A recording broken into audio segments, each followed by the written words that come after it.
నిజంగా బాబాసాహెబ్ అంబేద్కర్ అంటరాని రోజుల్లో అంటరానితనం మంటలైపోతున్న రోజుల్లో ఆయన వివక్షను చవిచూశారు.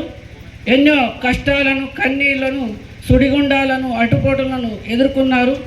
బాల్య దశలోనే ఆయన విద్యకు దూరమై, విద్యకు వెలిగై సమాజం పట్ల ఆయన పట్ల చూపుతున్నట్టు వివక్షను ధైర్యంగా ఎదుర్కొన్నారు.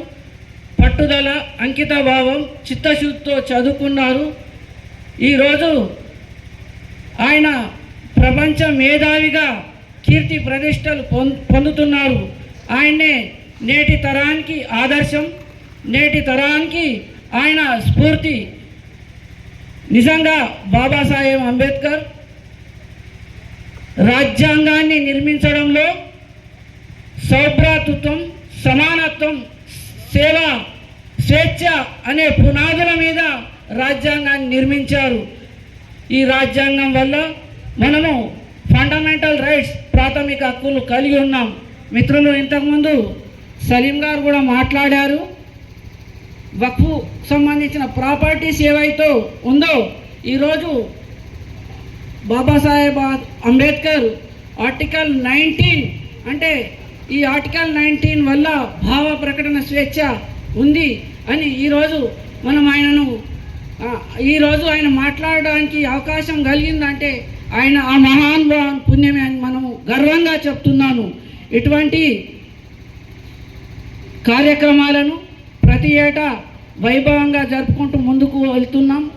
బాబాసాహెబ్ అంబేద్కర్ స్వాతంత్రం వచ్చిన తర్వాత మన రాజ్యాంగం ఎట్లుండాలి, మన చట్టాలు ఎట్లుండాలి, మన పరిపాలనా విధానం ఎట్లా ఉండాలి, పేదరికం, దారిద్ర్యం, వెనుకబాటుతనం, అసమానతలు, ఆర్థిక పరమైనటువంటి అంతరాలను దూరం చేయాలనే ఒక దృఢమైన సంకల్పంతో, ఒక ఆశయంతో ఆయన రాజ్యాంగాన్ని రచించారు.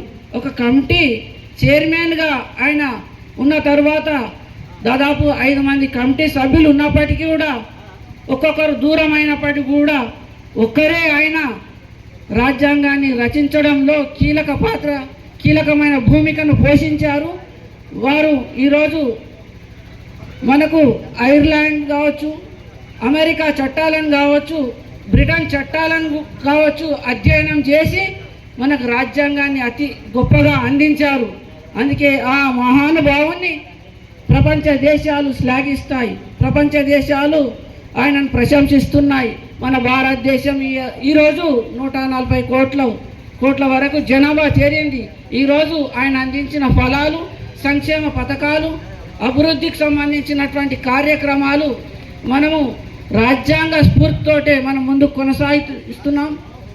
ఈ కార్యక్రమానికి వివిధ అన్ని పార్టీలకు సంబంధించినటువంటి నాయకులు రావడం, ఈ కార్యక్రమం దిగ్విజయపరచినందుకు ప్రతి ఒక్కరికి కృతజ్ఞతలు తెలుపుతూ ముందుగా